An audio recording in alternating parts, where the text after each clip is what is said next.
aku taruh 50% di saham, 30% di reksadana, 20% di kripto, bener gak sih? Kak, aku udah investasi, tapi bingung portfolio yang tepat seperti apa ya?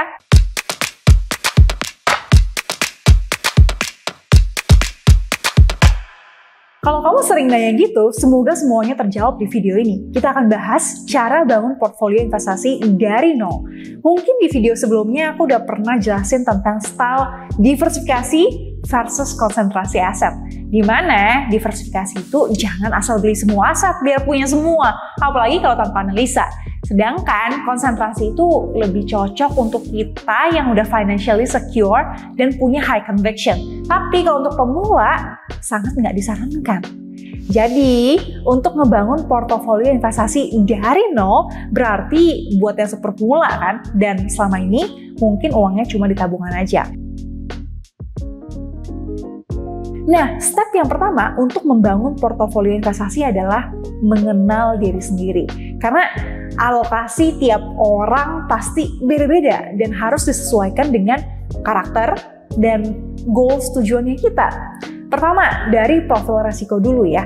Ini tuh untuk mengukur kita bisa nerima resiko investasi sebesar apa. Kan ada orang yang bisa santai aja ya kalau kriptonya turun 50%. Tapi ada juga loh orang yang nggak bisa tidur, nggak bisa kerja karena sahamnya turun 10%. Nah, untuk kedua orang ini pastinya produk investasinya berbeda juga. Untuk mengukur profil risiko kita, kalian bisa coba jawab 5 pertanyaan sederhana ini ya. Status, udah nikah atau single? Ngerti investasi nggak? Jawabannya iya atau enggak. Pernah investasi nggak? Iya atau enggak. Dan jangka waktu investasi kamu gimana? Kurang dari 5 tahun atau lebih dari 5 tahun? Dan pertanyaan kelima, kalau nilai investasi kamu turun 20%, kamu bakal jual atau beli? Nah, kalau banyak jawaban kamu tuh ada di kiri, itu artinya kita punya profil risiko yang konservatif, which is fine. Profil risiko tiap orang tuh pasti beda-beda, sesuai dengan background, kerjaan, dan kondisi dia saat ini. Yang punya profil risiko agresif, bukan artinya lebih hebat atau lebih keren. Tiap orang pasti punya tempatnya masing-masing. Misal ya, ceritanya profil risiko kita moderat nih, artinya yang di tengah-tengah ya. Oh, dan jangan lupa, profil risiko itu bisa berubah. Contoh, kalau sekarang single, terus nanti menikah ya, biasanya itu tuh jadi lebih konservatif. Karena setelah menikah kan kita jadi punya tanggungan ya, dan lebih banyak orang yang harus kita pikirkan. Kemudian, kalau kita jadi lebih ngerti tentang investasi, juga biasanya akan bikin profil risiko kita tuh makin agresif. Kakek Warren Buffett tuh pernah bilang, risk comes from not knowing what you invest. Jadi kalau misalnya nggak ngerti, di situ ada resiko. Tapi kalau kita ngerti, nah kita bisa ngurangin risikonya. Itu adalah step yang pertama. Nah, misal profil risiko kita tadi kan moderat ya. Ingat baik-baik. Oke, moderat. Next, kita mesti tahu tujuan investasi kita. Nah, itu adalah step yang kedua. Sebenarnya dalam tujuan keuangan yang penting itu kapan kita mau mencapai tujuan ini. Misal, ada orang yang mau beli rumah tuh tahun depan dan ada yang mau beli rumah 10 tahun lagi. Walaupun sama-sama ya, dua orang ini sama-sama mau beli rumah, tapi aset investasi yang cocok untuk mereka bisa jadi beda. Simpelnya mungkin kayak gini lah ya, tujuan keuangan itu dibagi jadi 3 jangka waktu. Yang kurang dari setahun, yang lebih dari 1 tahun sampai 5 tahun, dan yang super panjang, yang lebih dari 5 tahun. Misal, kita ya, yang tadi profil risikonya moderat nih ya, kita punya 2 tujuan keuangan. Pertama, kita mau nikah 2 tahun lagi, dan kedua, ceritanya ini cowok ya, jadi dia mau nyiapin dana pendidikan anak 8 tahun lagi. Agak lama ya dengan waktu menikah ya, karena ceritanya dia mungkin mau pacaran dulu sama istri atau suaminya dulu, dan anaknya mungkin baru mulai sekolah di umur 4 tahun. Nah, di sini juga penting banget bagi kita untuk bisa mendetailkan setiap mimpi. Kita coba praktek pakai website aku ya, feliciaputricesaka.com, kita pakai yang menikah. Misal, kita mau nikah 2 tahun lagi dengan budget 100 juta. Dan uang yang kita punya sekarang ada 10 juta. Berarti kalau kita masukin ya angka-angkanya di website ini, ketemulah bahwa kita wajib investasi 3,7 juta per bulan di produk keuangan seperti reksadana pendapatan tetap, emas, atau peer-to-peer lending. Nah, kemudian mungkin kamu jadi bingung dan nanya, investasi ke tiga-tiganya atau gimana nih Kak? Bukan, tapi sesuaikan dengan yang kamu ngerti. Misal dari 3 pilihan itu ya, kamu yang ngertinya tuh di reksadana pendapatan tetap, ya udah di RDPT aja. Modal awal 10 jutanya taruh ke RDPT dan tiap bulan boleh top up 3,7 juta ke RDPT. Nanti kalau seiring berjalannya waktu kamu mulai ngerti nih tentang peer-to-peer lending, seru juga ya, returnnya tinggi juga ya, dan bisa manage resikonya, ya kamu juga bisa alokasikan ke sana. Tapi tentunya mulai dengan modal yang kecil dulu. Pokoknya simple sih.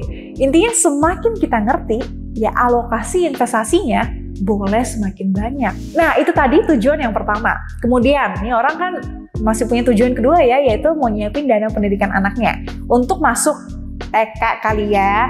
Misal dia butuh 25 juta. Kita coba pakai hitungan yang kalkulator investasi ya di website aku. Nah, kita masukin targetnya itu 25 juta dan mau mencapainya 8 tahun lagi. Misal kita bisa berinvestasi 300 ribu aja deh per bulan ya selama 8 tahun. Di produk yang returnnya say 15%. Maka kita bisa mengumpulkan 55 juta. Ini lebih dari cukup dari yang kita butuhin. Tapi nggak apa-apa ya, mungkin bisa buat beli tas anak atau ya hitung-hitung inflasi pendidikan kan emang lumayan tinggi ya. Nah, kalau lebih dari 5 tahun kan, ini dana pendidikan anak kan 8 tahun ya ceritanya. Pilihan investasinya bisa di kripto dan juga saham. Jadi, tiap bulan top up 300 ribu ke saham atau kripto, pokoknya yang mana yang lebih kamu ngerti deh. Oke, step yang terakhir, ketika kita udah tahu nih, profil risikonya moderat, tujuan keuangannya menikah 2 tahun lagi, oke kita top up 3,7 juta per bulan. Ada juga tujuan dana pendidikan anak 8 tahun lagi dan top up 300 ribu per bulan. Nah, kita tuh bisa pilih instrumen yang cocok sesuai dengan rekomendasi di website ya. Atau kalau kamu mau singkatnya lebih lengkap, kita bisa lihat table yang ini juga. Nah, cara bacanya tuh gini. Pertama, untuk yang menikah 2 tahun lagi ya, dan profil resikonya kan moderat, berarti pilihan kita tuh ada di tengah-tengah. Ada RDPT, ada P2P, ada emas. Nah, pilih aja mana yang lebih kamu ngerti.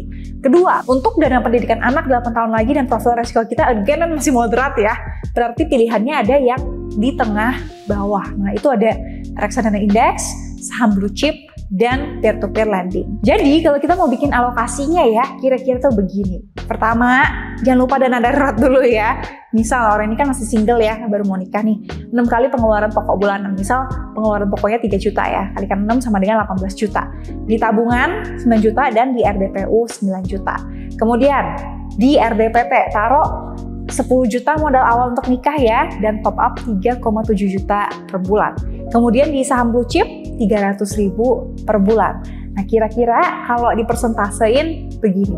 Tabungan 9 juta 28%, RDPU 9 juta 28%, RDPT 13,7 juta ini 43%, dan saham blue chip 0,3 juta 1%. Nah, setiap bulan kan dia bakal top up di RDPT dan saham ya. Jadi, alokasi investasinya pasti akan terus bergerak. Nah, biar gampang ya pantaunya, kita bisa coba pakai aplikasi Ajaib Sekuritas ya, karena di sini kita bisa beli saham dan reksadana juga secara online. Kalau pakai kode Ajaib aku, kamu bisa dapat hadiah saham juga. Dan investasinya juga nggak ada minimal, jadi friendly banget ya untuk pemula, mulai dari 10.000, 100.000 juga bisa. Nah, saham blue chip yang aku maksud itu seperti BCA dan BRI ya di sini kalau untuk jangka panjang. Nah, kalau kita lihat di Ajaib kan harga BCA tuh sekitar 8.000 ya per lembarnya, dan kalau minimal beli ya satu lot 800.000 per lotnya. Sedangkan BRI itu sekitar 4.500 per lembar atau minimal belinya 450.000 per lotnya. Nah, karena kita kan ceritanya cuma bisa nabung 300.000 ya per bulan untuk dana pendidikan anak itu. Nah, mungkin orang ini bisa consider untuk beli sahamnya itu tiap 2 atau 3 bulan sekali. Jadi taruh dulu uangnya di tabungan, nanti kalau udah cukup baru beliin satu lot saham BCA atau BRI. Well, itu adalah 3 step awal ya untuk bangun portofolio investasi kamu. Seiring dengan berjalannya waktu, tentu alokasi ini bisa berubah sesuai dengan tujuan, status, dan juga profil risiko kamu yang juga pasti akan berganti-ganti. Kalau kamu ada pertanyaan, feel free untuk drop in comment ya. Mungkin nanti aku bisa bikin lanjutannya. Semoga video ini bermanfaat. Thank you for watching and see you di the next video. Bye-bye!